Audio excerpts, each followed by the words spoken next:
Listen up, you slack-ass minions. The podcast will start in a few. So burn your fucking snuggies, turn off the animal porn, and get your ass ready. Here come the show.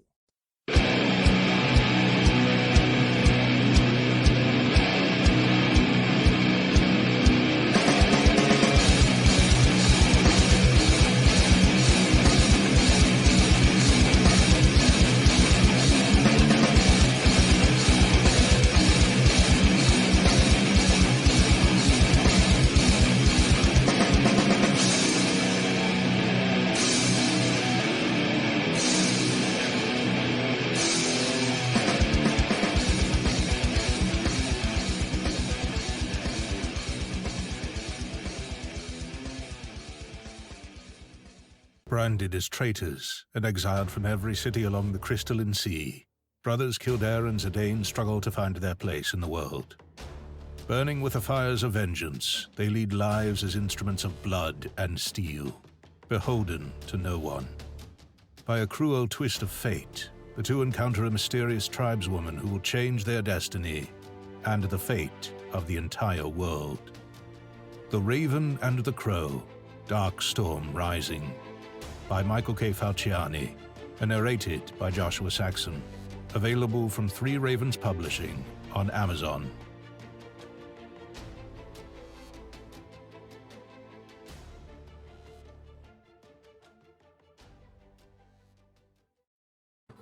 All right, hello and welcome to a special edition of TDB Pirate Radio. I'm your host, William Joseph Roberts, and we have tonight Michael K. Falciani and Joshua Saxon, the voice of the Raven and the Crow series, and we're going to be discussing the Raven and the Crow and everything that entails with it. So let's see, we'll go with Michael K. Falciani first. Introduce yourself, give your elevator pitch. All right, I'm Michael K. Falciani. I am the author of The Raven and the Crow. Book 1 is Dark Storm Rising, and Book 2 is The Gray Throne. You can find the book on Amazon. You can find me on Twitter. You can find me on Facebook. I am everywhere. All right, Joshua. My name is Joshua Saxon. I'm the narrator of over 70 books, every genre that you've probably read. And I am the narrator for The Raven and the Crow, Darkstorm Rising, and the Gray Throne, which is coming probably the end of this month. All right. I guess let's start off with whoever hasn't heard of the Raven and the Crow series. You want to give you a little pitch on that? I cannot wait to give my pitch. Hold on. So The Raven and the Crow. This is an epic fantasy. You want to talk? What? I mean, I will if I have to. I know that's why I'm getting paid the big money to be here, right? So this is an epic fantasy series based, kind of like a Game of Thrones or The Lord of the Rings or Wheel of Time or any number of these epic fantasies. I will give you the premise, if you will. Two brothers struggle to find their place in the world. The elder sibling Kildare every morning begins with the memory of betrayal. Once governed by the principles of morality, Kildare has become an instrument of blood and steel, where the speed of his sword arm meets out his own brand of justice. While employed by the mysterious sage Blade, he and his brother stumble upon Chameleon, a runaway tribeswoman displaying extraordinary psychic powers. Their meeting, however, is no chance encounter. A riddle Chameleon carries will change not only the future of the three, but the fate of the entire world. It's not as good as when Joshua says it, but Joshua does it better. I know. I'm like bowing down to him, but that's the premise of it. It's an epic fantasy. It's got swords, it's sorcery, it's creatures of mystical proportions. It is, in a word, epic. All right. Was that not what you wanted to hear? Now, Joshua, when this was first pitched at you, and okay, you said you have 70 titles under your belt now? That's impressive. It would be. Yeah, over, let's see, I think by the end of next month, there will be over 75. That is extremely impressive, man. I mean, my God. Oh, and they're all wonderful books. You know, Actually, I kind of stand in awe of writers. So, but you bring life to the words, and you know, we as writers can only do so much when we're writing our prose and creating our dialogue, but to give it the life that you have, you know, like I said before, Kildare is my favorite character. He's just so freaking angry all the time, and I'm waiting to see how much more angry he can be. And you know, the way that you bring them to life has been amazing. So when the text was first sent to me, I have to say this probably goes against the grain of this entire podcast or the entire video, but I'm not a huge fan of fantasy. I grew up reading a lot of classics, and of course I read all of Tolkien's work. You read The Hobbit first, and then you graduate to The Lord of the Rings, and then you realize you have the Silmarillion, and you know, you move on from there. He wrote it in a very literary style, but at the time it was sort of genre schlock is how so many people referred to it.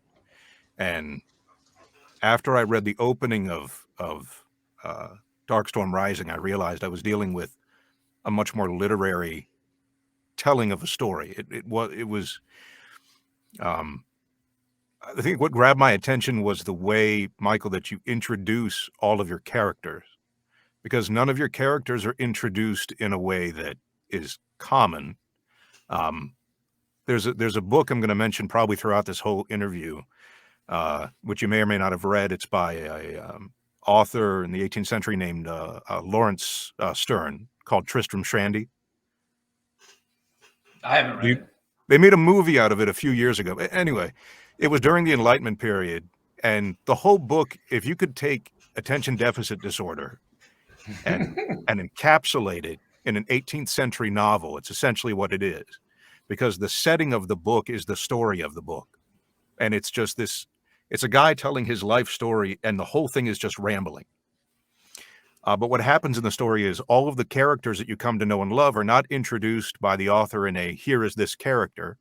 They're introduced through a setting that they suddenly inhabit. So the first book starts off in a way that any espionage novel could have started off. It's three people meeting in a dark alley having a conversation. There's no magic. There's nothing fantastical about the setting. And it starts off in such a human, grounded way that it kind of sets a fascinating tone for the rest of the book, because when magic things happen, you're much more apt to believe they can happen because the rest of the world is so grounded. So that sounds familiar. I think I might have picked that up during junior high, but there was a lot. I lived in the library at the junior high. Oh yeah, you and I both. I you know, all the kids were out like playing basketball and stuff like that during lunchtime. I was in the library. That sounds familiar. I think I might have at least read through a little bit of it. Mm-hmm. Yeah.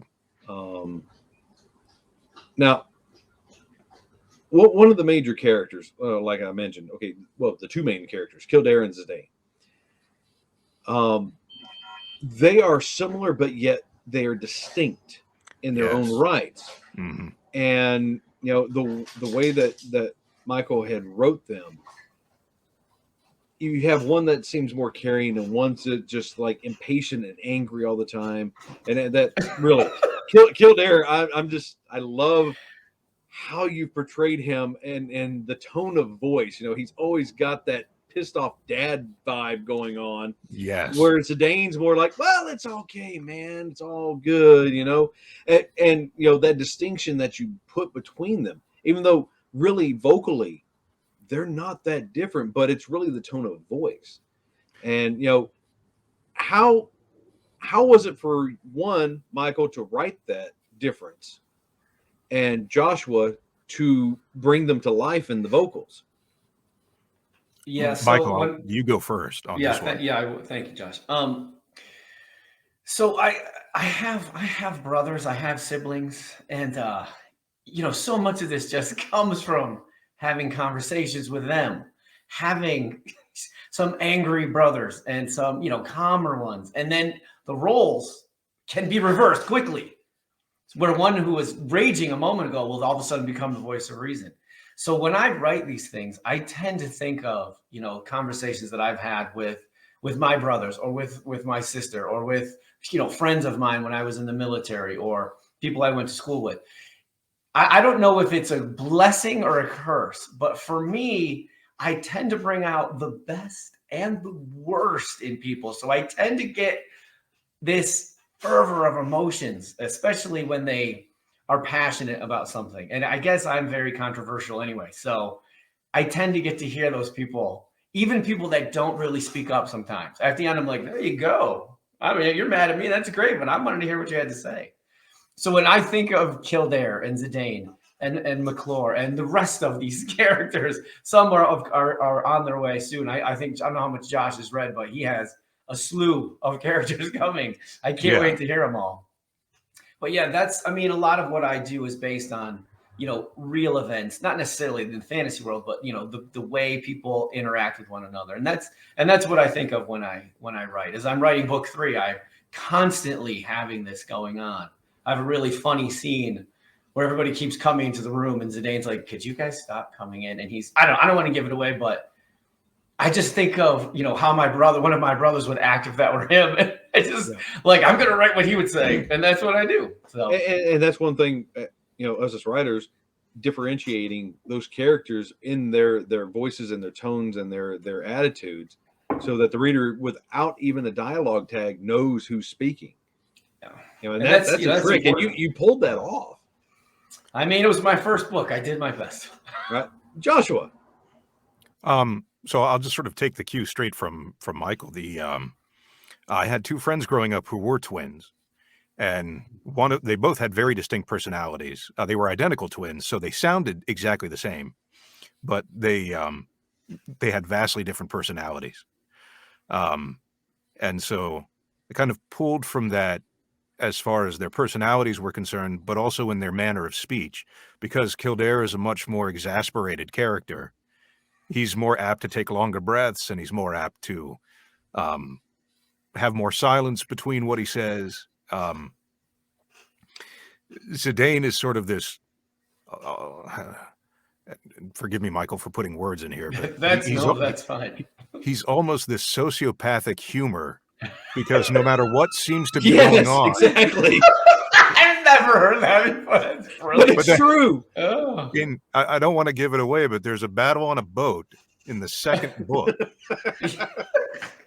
where Kildare he comes out guns blazing in almost a fatherly way, where he just, caution to the wind and out into the fray, and you have Zidane just kind of going, well, all right. Yeah, here we go again. Wait, hold on. Oh God, wait. I've not listened to the new stuff past chapter 8. So wait, are those in there? Because I want to. You haven't gotten them yet, but if you've read the book. Oh, I've read the book. The Taming of the Hippocampi is the one I'm really looking for. Oh, okay. That's a whole other. Oh God. That's a whole other. Well, let me tell you something, Josh. I had to get up and walk away from the mic like 3 or 4 times. When William read that, he instantly sent me a message. I cannot wait to hear Josh read this. It's I know, I'm kind of looking forward to it myself. So it was so just blissfully arrogant and oh my God, it's just it's hard to describe. I'll have to ask my wife for the whole recounting, because I remember at one point I got up and I stomped out of the studio, just red-faced, like I'd been dealing with a 3-year-old child. Because that's what the scene reminded me of, was just, no, you're going to do this, and that's all you're going to do. And sit down. It was, I got up and I would walk away and I would come back and I'd sit down and I would just, all right, finish the chapter, Joshua. Okay, we're not going to cause a divorce with this series, are we? Oh, no. Okay. No, the only thing that would cause the divorce would be me walking out with like 7 different accents. And luckily I keep everything sort of locally UK in this. I don't know. I've been narrating the Necroscope series that Brian Lumley did back in the 1970s, 80s, and 90s. And he has a character from almost every walk of life in his books. And so I would walk out, sit down at the table, and all of a sudden, like, Cockney would come out, or Russian, Yeah, that's awesome. Greek would come flying out, and my wife would just sit there staring at me like, how could you go back upstairs and come down normal when you can? Now, okay, that I can understand, because I have a tendency to go into a Scottish or an Irish sometimes, especially if there's influence. And when I was listening through the not the Highlander series, the Outlander series. Outlander, yes. Yeah. I'm sitting there listening to it at work, and I'd stop it, I'd get up, I'd go do something, and I'm talking in Scottish, and they're all looking at me like I'm insane. I'm like, what's wrong? And they're just like, okay. So I can understand how that sticks. I mean, yes, it happens. You just walk out and say, William, pass the haggis. Yeah.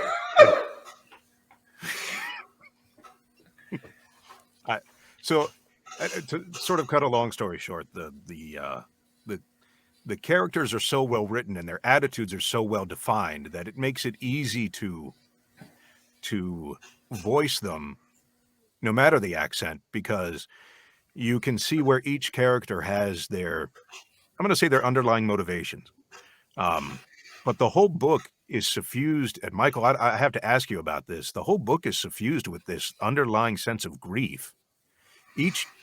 Each character in the book, and sorry if this turns into an interview of me asking you questions. I just have I love it. I love talking about the book, so ask away. Okay, it has all these layers of grief in it, and I guess I wanted to ask where all that comes from, because I don't think there's a single character that you put in the book that doesn't have some sense of loss. And while it humanizes everybody, I wonder if there's something heavier there in the book. Let me see. I mean, I like to think that as we go through life, we go through good times and bad times. As far as these characters are concerned, they have gone through loss, and it wasn't loss that they really deserved, and it wasn't something that they wanted, and it even wasn't something the people that kind of punished them wanted to give necessarily. Right. But, people, everything is about perspective. How do you see? You might witness an event. You and I might witness an event, and we both see something different. Like, oh, that guy was at fault. No, that lady was at fault. I mean, this is life. And I was watching a movie the other day, and one of the characters said something like, think of the adults in the world. Who's happy? Nobody's happy. The only one who's not, who seems to have it together is the 2-year-old who loves to poop. He would show it all the time. And I was laughing, but at the same time, I was like, well, that's true. I think people can be sad, and they can be, it is difficult. And at the same time, I looked at myself. I was like, well, am I like that? I don't know. And I feel like, I have my good days and my bad days, but for the most part, even though it's fantasy, you've layered in reality with it. Right. And it connects to the reader on a visceral level almost. Yeah, and I would say that that's true. My favorite author is a man named David Gemmell, who I don't know if you've ever read any of his work. If you get a chance, I highly recommend it. He could do this at such a great, level that I would sit there going, this is the kind of writer I wanted to be. And so when I set out on this journey 25 years ago, it was much more superficial. Only in the last, few years was I, kind of, I don't want to say mastered, but become more accomplished at setting up exactly what you're saying, setting this dark tone. And the novel that they're looking at now, which is a dwarf novel, which I really hope that you get to narrate that one, because that is a lot of fun. It's a bit lighter. I had to take a break from the Raven and the Crow just because it could be this dark mess, and I do try to add humor to it to kind of lighten the mood in certain places. But yeah, there's hilarious. Oh, thank you. I do try to add that stuff in there because again, I feel like that's life. People aren't always going to say or do what you think. And I don't know. That's. I hope that answers your question. Oh, absolutely. It's a great question. There were so many things in the book that sort of layer this. There's this underlying reality that's just believable. Back to sort of my griping about fantasy before, one of the things I always ask when I'm reading this any fantasy novel is what does everybody eat? I know it's a weird question to ask, but it's true. Those mundane things. Yeah. These mundane things create this really believable sense of the world that they all go through. And when they're rushing to the docks, it's not just they went to the docks with the boats. It's here's where all the trade is happening, and here's where I don't remember which characters introduced in the first book. Ty is introduced there at the docks. Ty is no, he's on the boat. He's in the Adesia? Maybe it was Adesia. It was Adesia, yes. Yeah. But Adesia is just, it doesn't start off with her. It starts off with this couple having a bickering argument. Oh, wait. Yeah, in the market where she's sitting there waiting. Right. And she's just sitting there. And she's not, and all they're doing, half of the whole chapter is just these two people having this argument about this girl who's just sitting over here. You don't know who she is or what she's doing, or you have all you know are these two people, and you think these must be new characters, but they're actually side characters. They have nothing to do with what's happening. Everything is, but that's how all of these people are introduced. So they're introduced in this extremely believable way. So this notion of setting a story again just kind of blows me away. I don't see that normally in any of the novels that I read, where the action is secondary to the setting, but then it becomes the setting. Well, so that's why I asked. Everything is just so layered in the book. I've told him on multiple occasions that everything that I've read so far in The Raven and the Crow, it is as good, if not better, than the Belgariad that David Eddings wrote, or the Wheel of Time series that Robert Jordan wrote. I love both of those series, but this is topping it because you get the humanization, you get those connections. Yes. And he's hitting a different level than they did, but it's also they were writing in a different time frame than we are now. Yeah, oh, absolutely. So the style, the general style of fiction has changed too, which it's beautiful.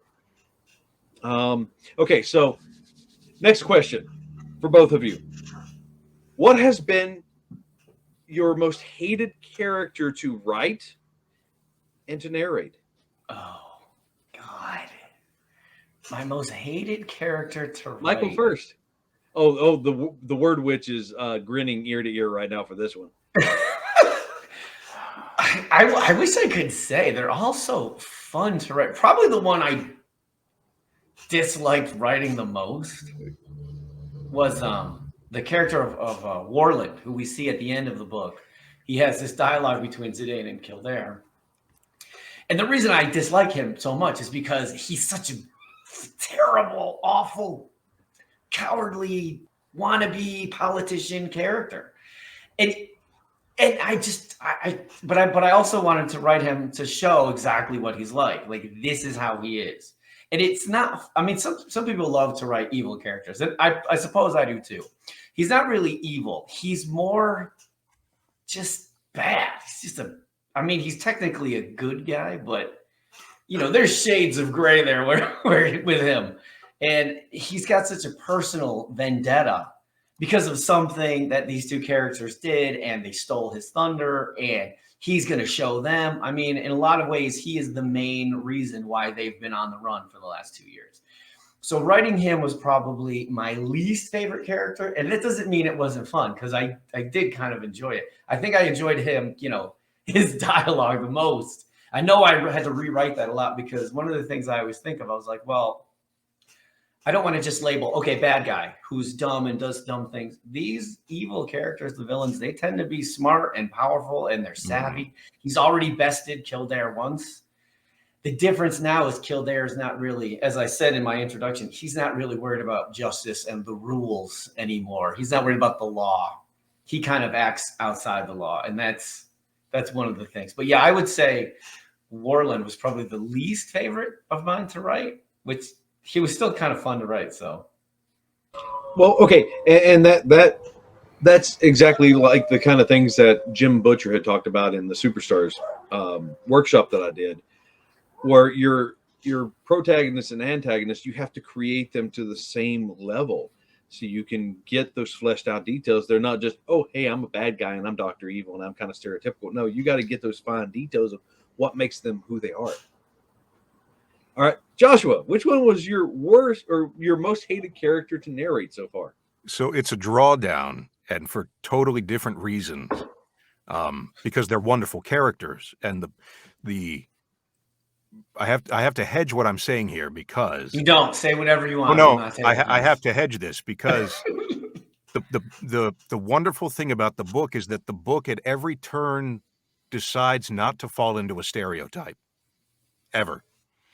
Every time it has a choice to make something stereotypical, it goes in the opposite direction. So the problem with narrating is that you have so many tropes that you are familiar with that what you want to do to make things easy for yourself is slip into a trope that everybody knows. So to answer your question, the two are Ryan and Terrell. And the reason for that is because Ryan's a pirate. So instinctively, I want to make him sound like he's from Cornwall. Arg! And he sounds like this when he talks. And he, you know, like everyone down at the docks, the man is just angry, and and I didn't want to. Thank God you didn't do that. Well, right. So that's sort of the point. The issue was as soon as he and Terrell walk into the inn or to have their first meeting, I did that take like 4 different times because I kept slipping into this. Oh, he's a pirate. That's right. He's a pirate. Don't make him a pirate. Make him more refined. Make him just an everyman. And then Terrell, I wanted to give him this. Originally, I wanted to give him this sort of stentorian, voice, like almost like an announcer kind of voice. And instead, I kept thinking to myself, well, he lives in the ocean, so oceans. How do large things in the ocean communicate? And so I kept thinking about whales. So I gave him this sort of really bloated sound when he talks. He has this, all right, kind of speech. I could listen to you all day. All day. But he also acts like a child because everything on land is new to him. So I kept having this bull in a china shop kind of idea for his voice. Yeah. So they weren't hated. It was just that every time I got to them, I wanted to slip into a trope because they're such evocative characters that I kept having to stop myself and go, all right, go back 5 minutes and start this chapter again. Doesn't sound right. Okay. Ryan's not a pirate. How hard was it for you to do the scene in the matron when Zidane gives him the beer or the ale? Oh, when the girl comes he's getting to experience it, and the one girl comes up, she's starting to hit on him. Yep. That had to be interesting to do that scene. And for anybody that doesn't know, it's in the Grey Throne, so you're going to have to listen to that or read it later. I tried to keep it as down to earth as possible. It makes it funnier that way when it's subtle. Yeah. When it's not a fun scene, yeah. It's a hilariously comedic moment, but it's this. What does he say? Is this supposed to happen? He's like terrified. What the hell's going on here? What is exactly this? And of course, some of the characters they're like, "Oh my god!" Right. And it's Kildare who gives it to him. Yes, the meanest of the guy. He's trying to help him. Right. So I gave Kildare this really sort of, when you get to the chapter, I gave him this really fatherly, like, okay, it's all right. You're gonna, you'll be okay. Just, and, Terrell's like, I don't understand what is this opinion? Why is all this happening to me? Why is it hot in here? What the hell? What's going on? Okay, when are we getting those files so we can listen to Uh, them? Because you should have actually you should have a big chunk of them this week. It's Yeah. narrating doesn't take nearly the amount of time that mastering and editing does. right, yes. You know, for every hour that you sit there just laboriously, going over it, it takes probably 2 good hours to master it and edit it. Yeah, I wanted to ask you actually, Josh. So I mean, I'm assuming you read the chapters obviously first. Do Mhm. you take notes on the characters, even on the page? Say, oh, okay, I need to slow down here. Oh, yeah. Big moment here, big pause. I was curious about that too. Yeah, what's your process? Because that's something I don't even know. So the first thing I do is once I get the book, I read it. And the reason there's sort of a give and take between reading the book first and just sort of doing a cold read, because sometimes a cold read can result in some really great performance moments where the narrator or the reader didn't expect what was about to happen. So the surprise in their voice is genuine surprise, especially at big moments in the book. But a lot of times, if you haven't read the whole book, you can't telescope things that you may have to Right. give sort of this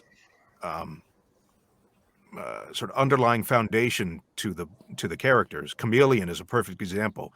If you don't see where her character is going, then you can't foreshadow anything in the voice to let you know that something else is happening with her. Is she just as naive as she seems? Is she more exploratory than she seems in her attitude? If you don't know where she's headed, then everything that happens with her comes off as a surprise, or it seems to come off as kitschy if you're listening to it. Okay. And you ever listen to a 3 or 4-year-old just make up a story as they go along? Every day. Every day. Okay, right. That's right. job. You're a teacher, so of course. That's all the time. Right. So because the things that happen with Chameleon are so fantastical, if you don't ground them in more of a normal sounding voice, then you're less likely to believe what's going on. That's fair. Which is, Okay. Yeah.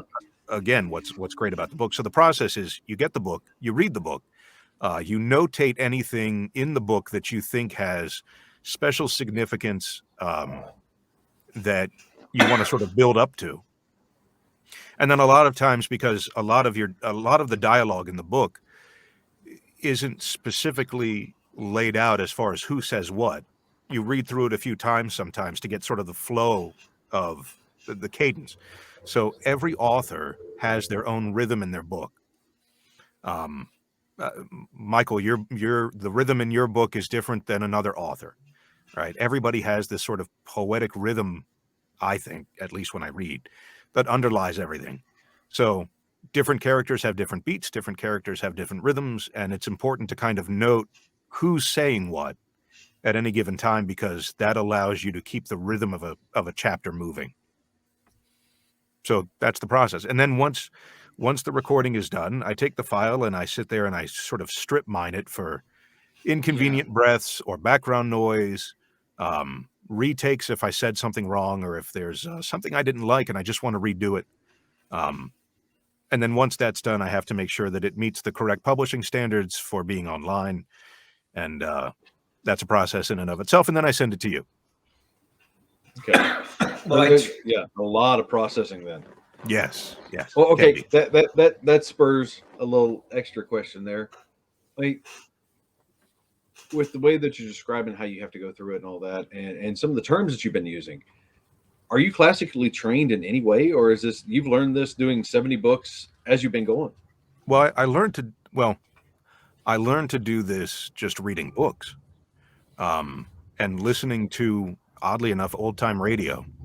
I mean, I was a huge fan of Mercury Theater with Orson Welles, and then when you listen to all of these amazing trained actors, and you listen to how stories are told, where you have no visual reference at all, it becomes very important that you learn language and all of the intricacies of language. I don't know how to best sort of describe what I'm trying to say. I think that Yeah, I think you're right. Those nuances of everybody's, voice. I mean, I don't know if I'm butting in but that's Oh what no, I think. I think you're right. It's the idea that we're all sitting around a campfire, and I'm telling you a story, or somebody is telling a story, and in order to keep it interesting and keep the story flowing, we're picking how we say and what we say, and the way that we say it. So it's the idea that literature and storytelling and language can be evocative and can be sort of all encompassing of the human experience. I think that's sort of where I'm going with this. Language is important. No, Okay. I agree. Yeah, not trying to ignore you, Michael. On the flip Oh, side that's of, okay. of where you were with Ty in that scene in the Matron, and we all know how Kildare is. How I haven't heard how it was when you dog when you recorded the scene with was it Bella and Kildare. Whoa. I will edit that. How hard was it to shift from the standard Kildare and his angry tone and dad voice to the scene when we have a little more heartfelt with Kildare and Bella? Well, that's in their little scene. How hard was that to shift over?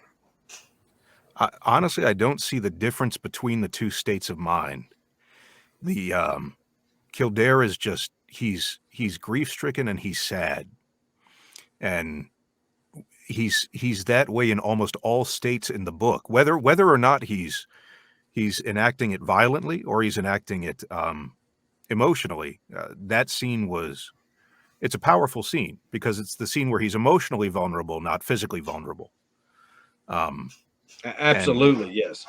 Yeah, and she Vela's character is one of the more fascinating characters in the book.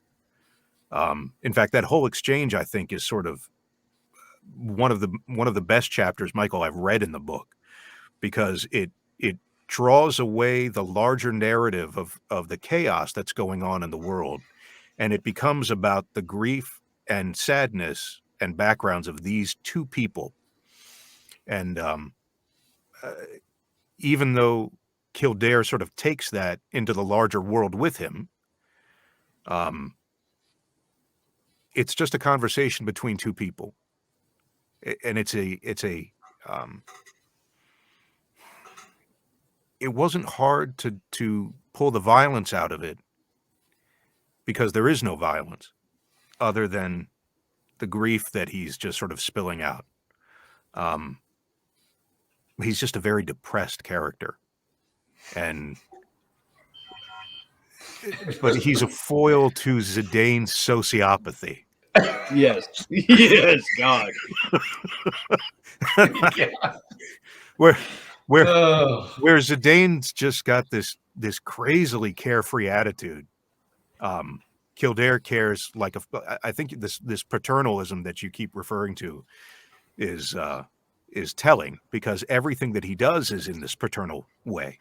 Even even his relationship that he has with Vela is their paternal and maternal together to everybody that they're with.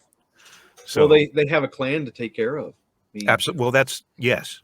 They have this family that they've built together, even though the matron's a whorehouse, but it's still they've created a family out of all of this, and it's beautiful.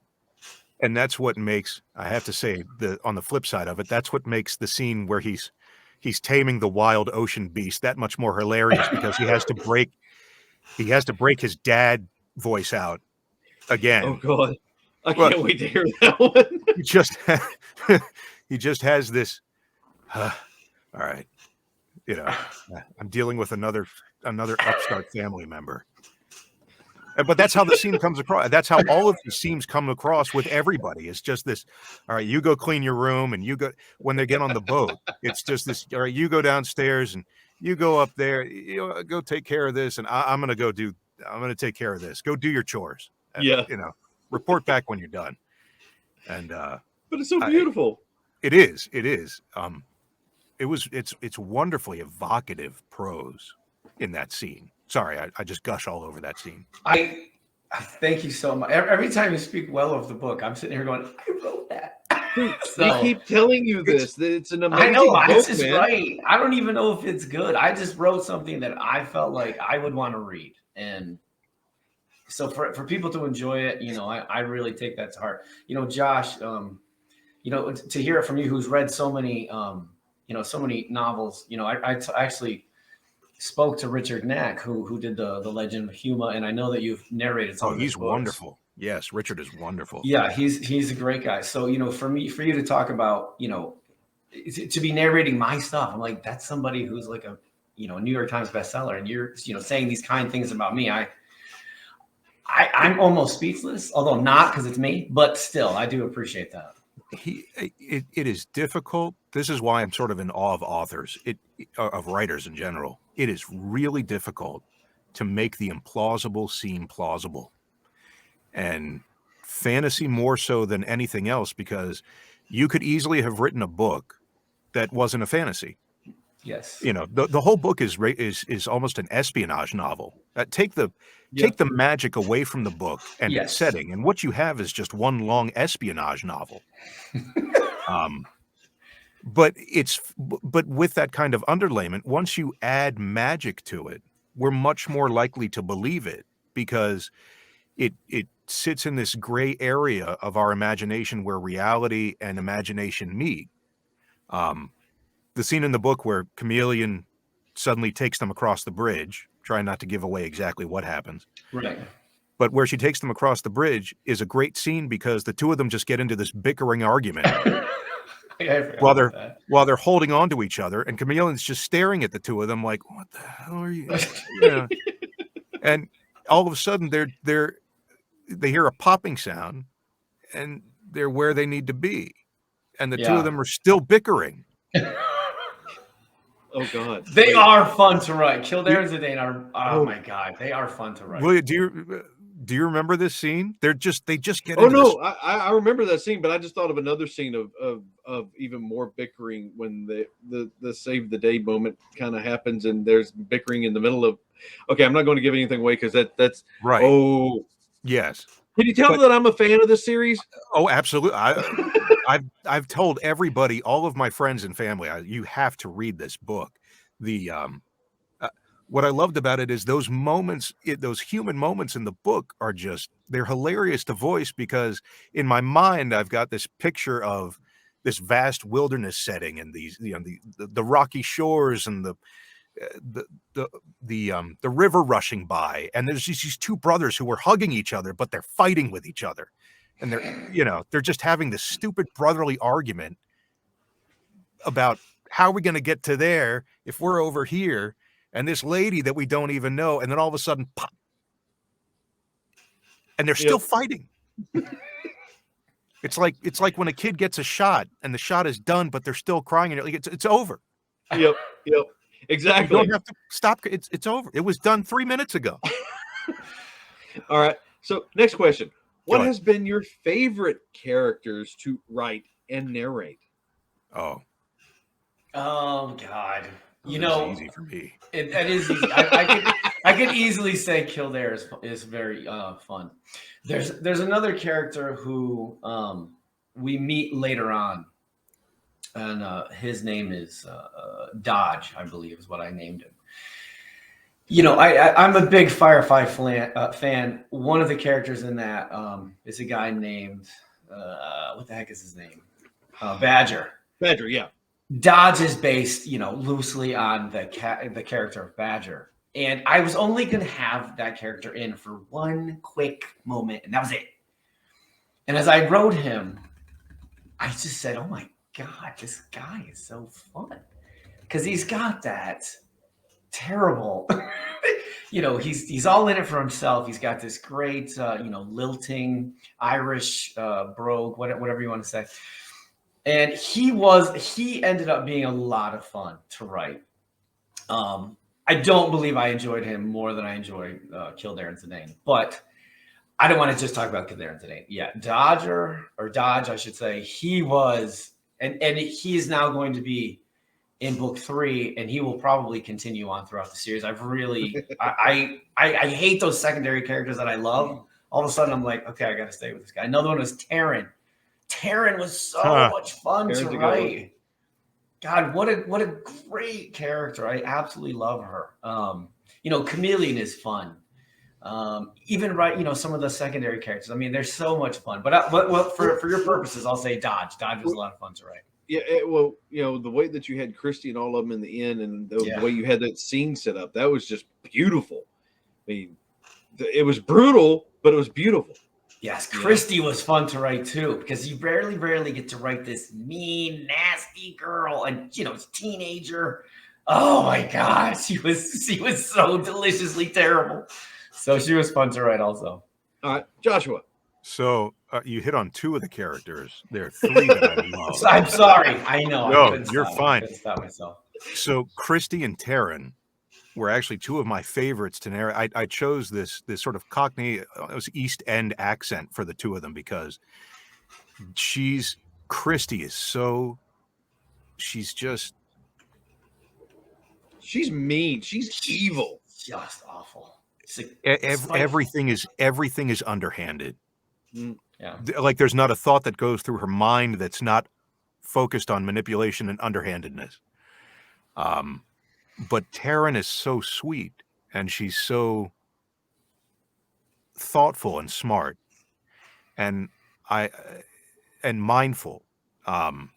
They were 2 of my favorites to narrate. But actually, my favorite to narrate were Eliphas and Macalor. Oh, Eliphas, because they're 2 sides of the same coin, vocally. Wizards are. I call them wizards. They're mages in the book, but I think the term wizard sort of gets this bad rap. I sort of think of them almost as wanderers more than I do wizards, because they seem to go everywhere and know everybody. Yeah. And their power is not in their magic, although they have it. Their power is in their intelligence. The entire court drama proceeding in the Grey Throne is not, it ends with some magic, but the whole thing is just one long underhanded series of almost sleight of hand with the 2 of them. And I'm not going to spoil anything, but the whole thing is just the 2 of them doing sleight of hand. Mm-hmm. And when I decided how to voice them, I kept thinking of Richard Burton in 1984. I don't remember if you remember the movie. Yeah. Did you see the movie? Yes. Okay. Seen the movie, listened to the audio. I don't know how many times I've read the thing.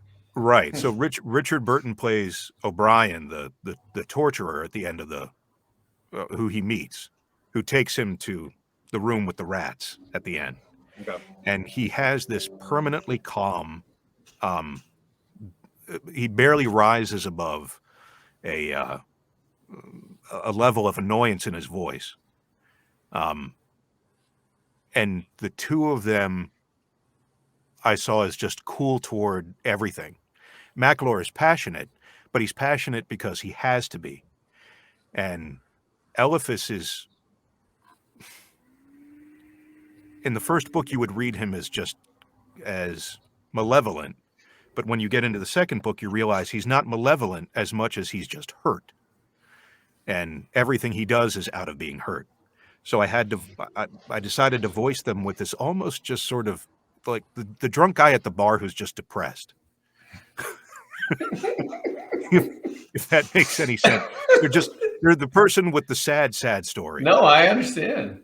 And Macalor is on the end of the positive end of that, where he wants to live a good life and do good things for other people, and Eliphas is on the opposite end of that. He just wants more scotch. Well, don't we all want more scotch? Well, and I agree. Scotch and cigars should be the end of the day. There we go.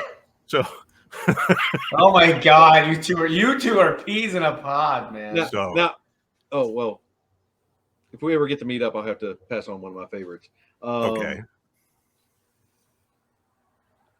I know I mentioned it to you early on with I think it was even during the audition phase on the original. Your basic narration voice on this series, it reminds me of I can't remember the actor's name. He plays Frank and Blackjack Randall in Outlander series. Yes. And I just forgot his name. I can't remember his name. But that when I first listened to that narration, I'm like, oh my God. And I started looking you up to see if you were this dude because it was so close. But how did you end up picking that narration voice? I mean, because your narration voice is different from each of those characters, and those inflections are so minute, but you know who's who when you're speaking. So I don't really know how to totally explain this.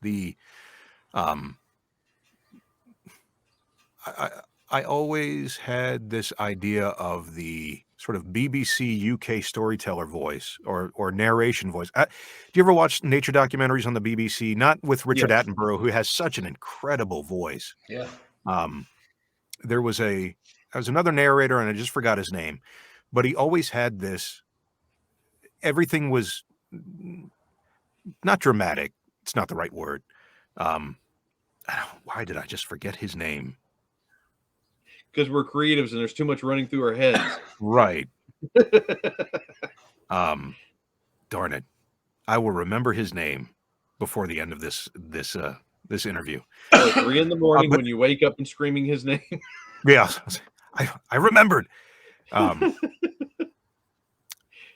This is going to kill me. But anyway, he did all these nature documentaries, and he had this way of presenting things in a almost like fluid tone where you couldn't stop listening to anything that he was saying, even if you don't remember a thing he was saying.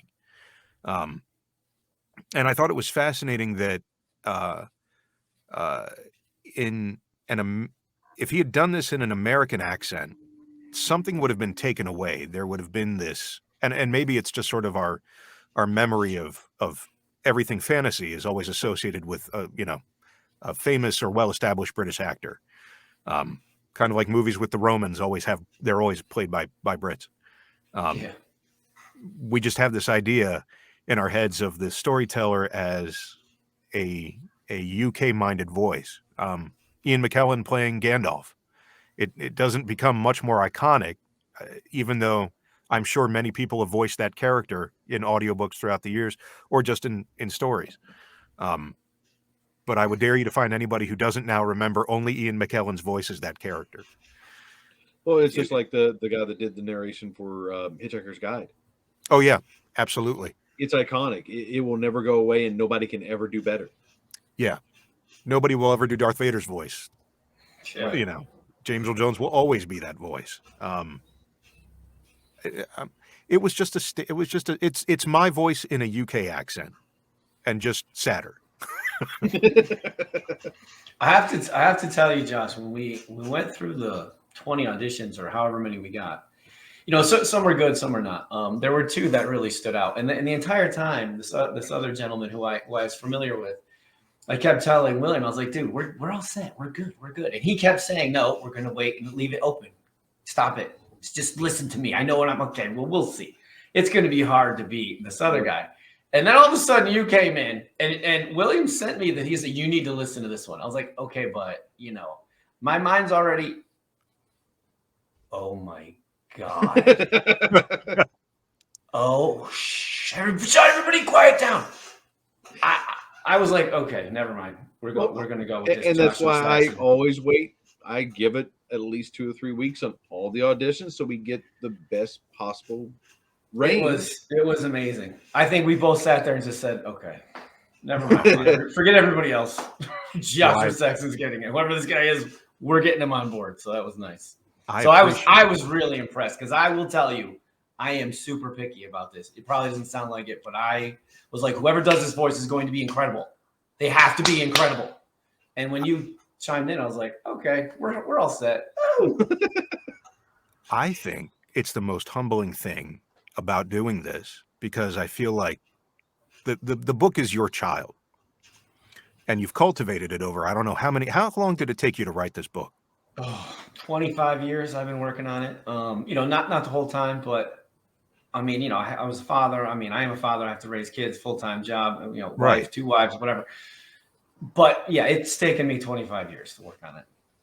I can't imagine how difficult it must be to take something that you wrote and put all of the imagination into and hand it off to somebody and say, go tell this story.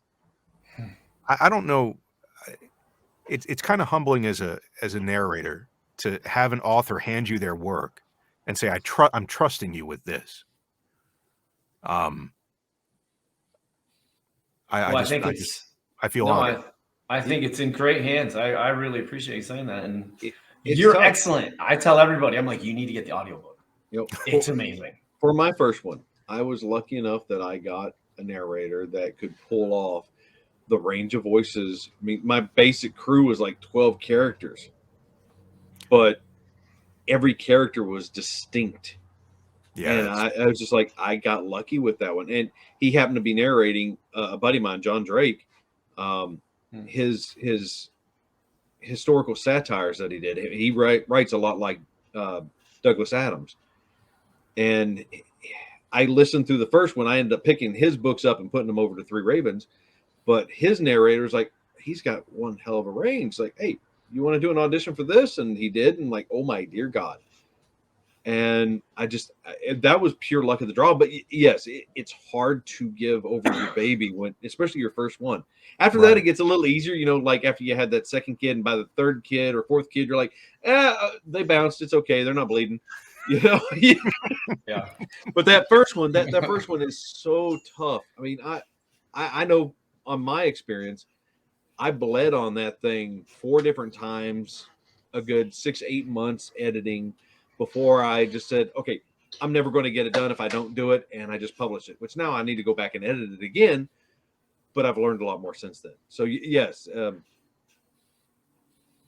picking the right narrator is very important. And sometimes the luck of the draw is just as important. Well, I can't tell you how much I appreciate it. And also the fact that I very rarely get to read for myself nowadays. I feel like all the books I get to read are books that I'm reading for the authors or for the publishers. And I get to read all sorts of amazing new work. Some of them are already established authors who have a huge, backlog of books. And it's exciting to get to read new work that has something new to say about either the genre it's being written in, or just society in general. It has that there's something evocative in the prose.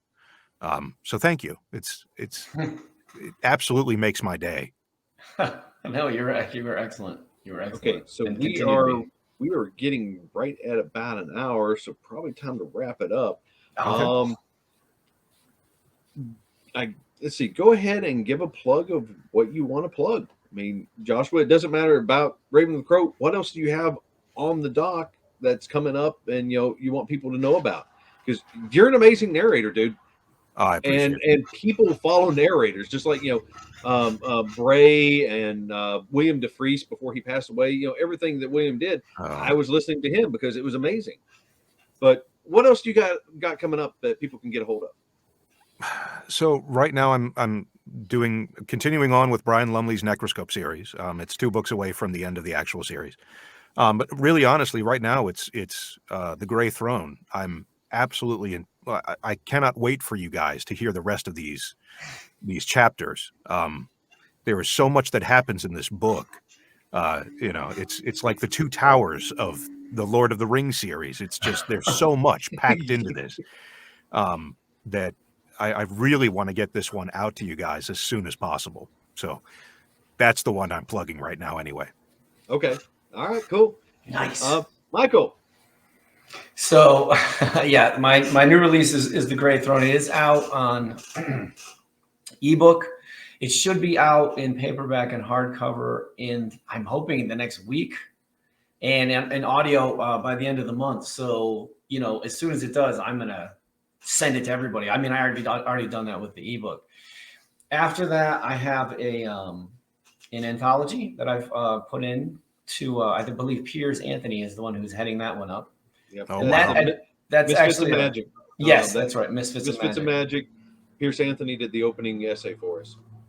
That's I have wonderful. I have a short story in that one. It has to do with Kildare and Zidane and the aforementioned Dodge.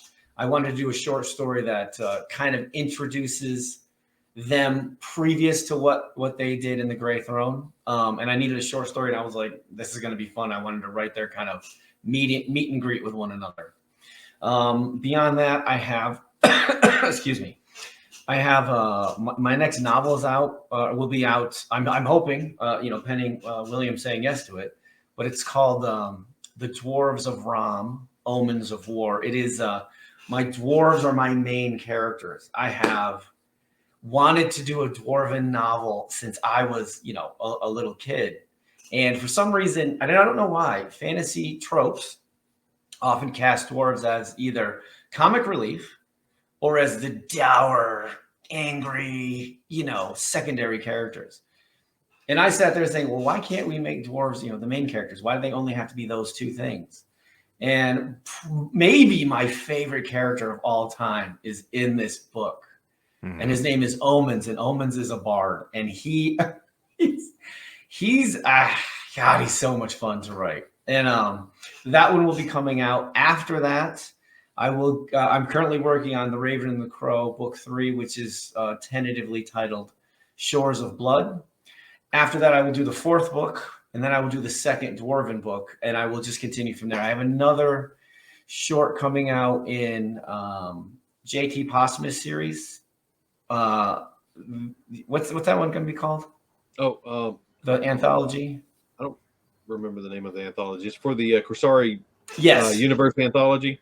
Yeah, I have a short story in that one called The White Death, which is kind of a hunter monster story. So those are some of the things that I'm working on. But the next one I think that will hit will either be the short story with Piers Anthony, or the Mists of Magic, or the Dwarves of Ram. Embers of Corsari is the name of that one. There we go. And the Dwarves of Ram, I made this decision. I wasn't going to, but I decided, you know what? I want to have that be set in the same universe as The Raven and the Crow, Darkstorm Rising. So we're going to see my short story as a little crossover event with Kildare and Zidane meeting some of their counterparts from the Dwarves of Ram. And I mean, I'm excited to see what people think of that novel when it comes out. If it comes out, of course. Oh, you're on mute. Yep, helps if I unmute. Okay, and with Three Ravens Publishing, we have the Darkness in the Sky of Embers, or Darkness in a Sky of Embers coming up next. It's a mill sci-fi YA from Katori Sarmiento. After that, we have Staff of Chaos from J.F. Posthumous. I'm not sure. We don't have a planned date on Misfits and Magic yet. I have a gentleman's agreement with James Artemis Owen for the anchor story on that one, as well as Pierce Anthony being the opening essay on it. I just saved all the submissions. There's 20 plus submissions at least on this one. So there's going to be a good range of stories in this. Other than that, just sign up for the newsletter over at Three Ravens Publishing and keep up with what we got going on. Oh, I was going to tell you, I should have a new website in the next 2 weeks. I've spoken to your friend Trish, and she's helping me set it up. She told me. Yeah. Oh, she did. Okay. My little birdies tell me stuff. And all right. So unless you guys got something else, we are going to go to the outro, and we'll be right back to talk. Cool.